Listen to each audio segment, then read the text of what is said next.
y'all, I'm Lisa McCurdy and welcome to my channel, She Raven, where I talk about true crime, horror, spooky stories, and really anything I want to talk about. I'm also a really big mental health advocate, so I try to post motivational videos on mental health and anxiety, and hopefully those help people also. So if that's anything you're interested in, please like and subscribe. And today I'm going to read from my new favorite book at the moment. I bought this book here locally. It's called Spooky Texas, and I've been just periodically, every now and again, reading stories from it. And I'm definitely going to read another story from this, just a quick, short story. And let's go ahead and let's get that started. So this story right here takes place in Austin, Texas, and this story is called Evil Eye.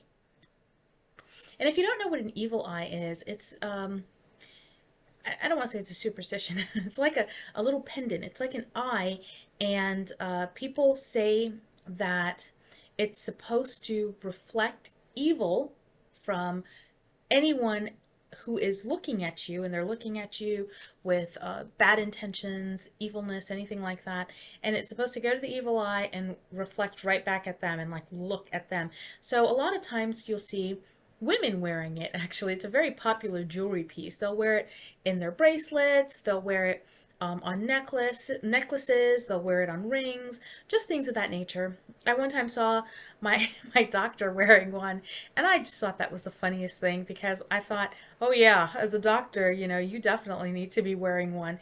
And just some people are just like that. They believe that they'll just go ahead and put this on. I mean, obviously, do those kind of things work? No. But it's fun. It's fun for those of us that like those kind of things.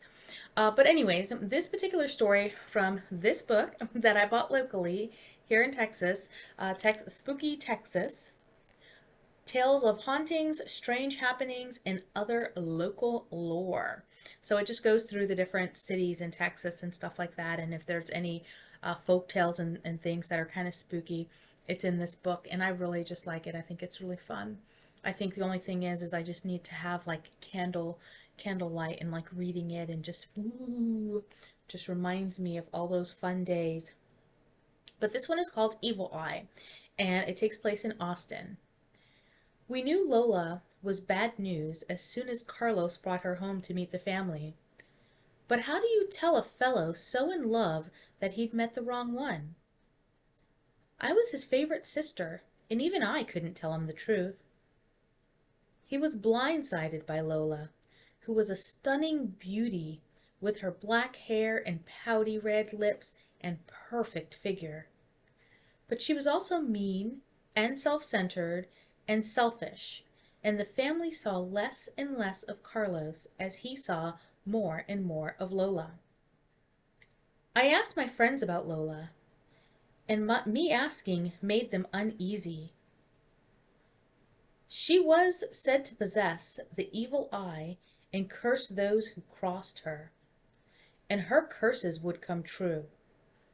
I shivered in apprehension and asked myself why a girl like that would be interested in my church-going brother. A question easily answered.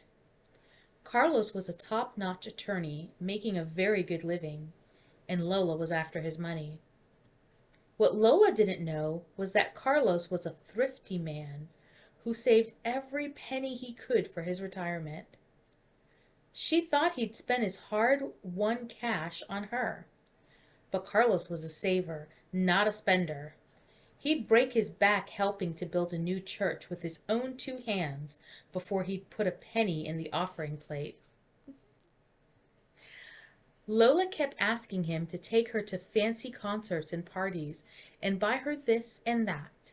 And at first, Carlos was so in love that he did it.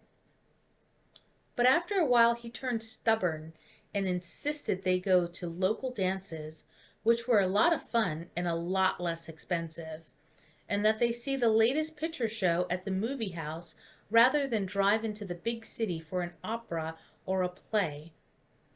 And he started taking her to the local sporting events, a passion of Carlos's, who helped out with the children's leagues in town.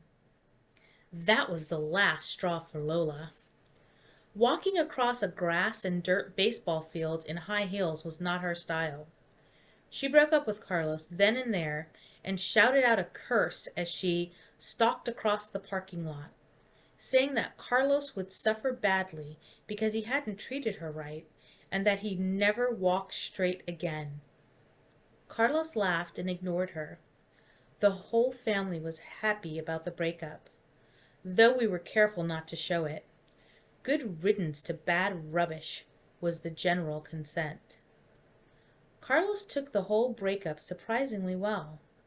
He went back to his usual pursuits, helping coach the children's leagues, hiking in the hills, and saving every penny he earned for a rainy day. Bye-bye, Lola.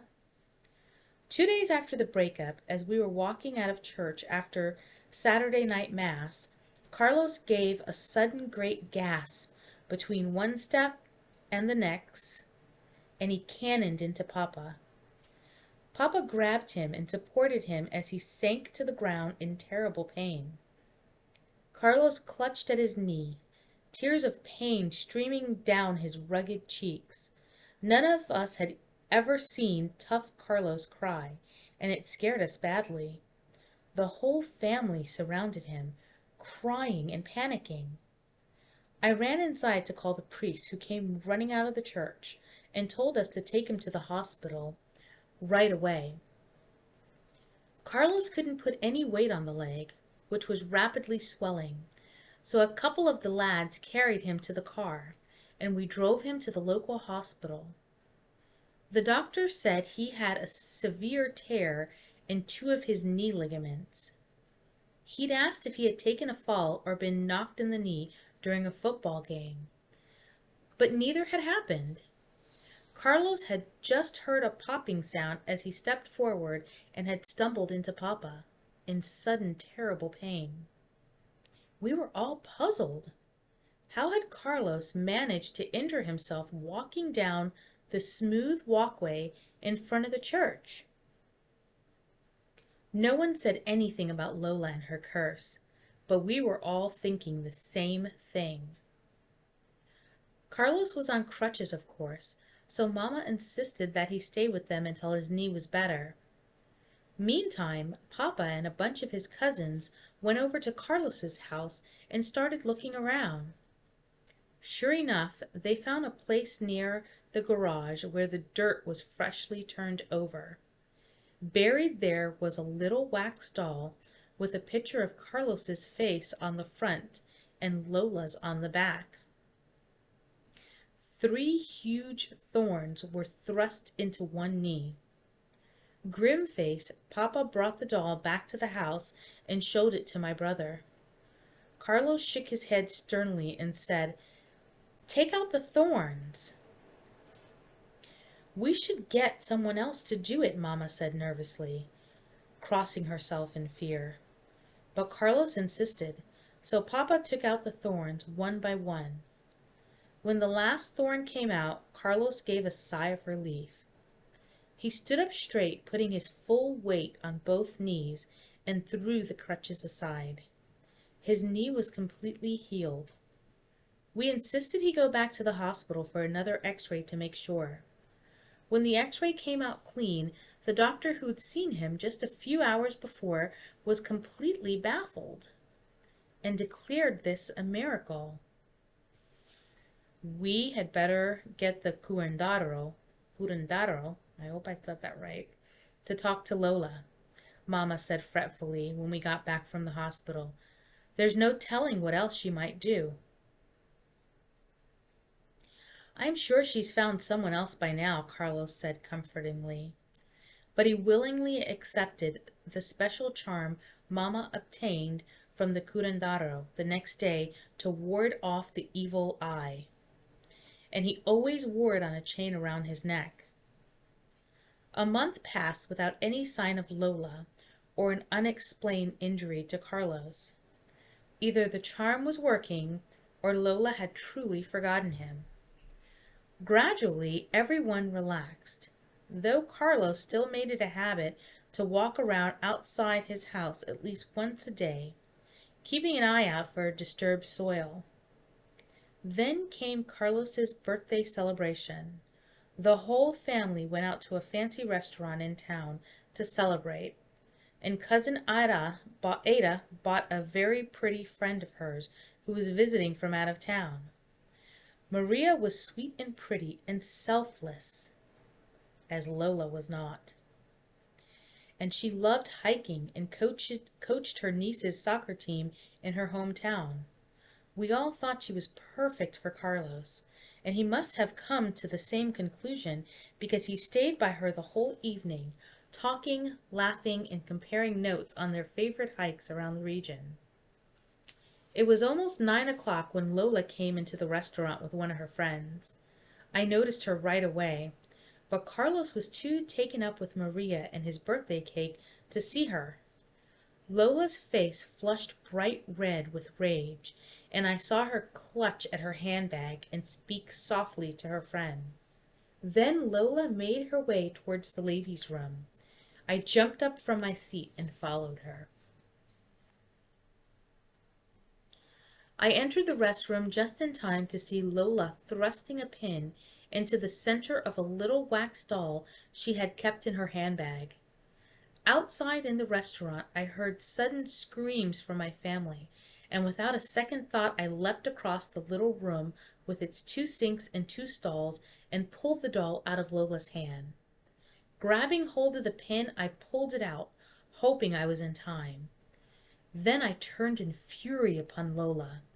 "If you ever threaten my brother again," I said, "I will find the most powerful witch woman in Texas and pay her every cent I possess to curse you so that you will never have a man of your own and never have children."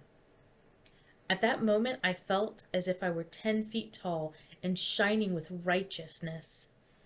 I must have looked it too, because Lola backed into the corner of the tiny bathroom and started shaking from head to toe. "Do you hear me?" I bellowed, and Lola nodded her head several times, too frightened to speak. "Then get out," I ordered, and Lola obeyed.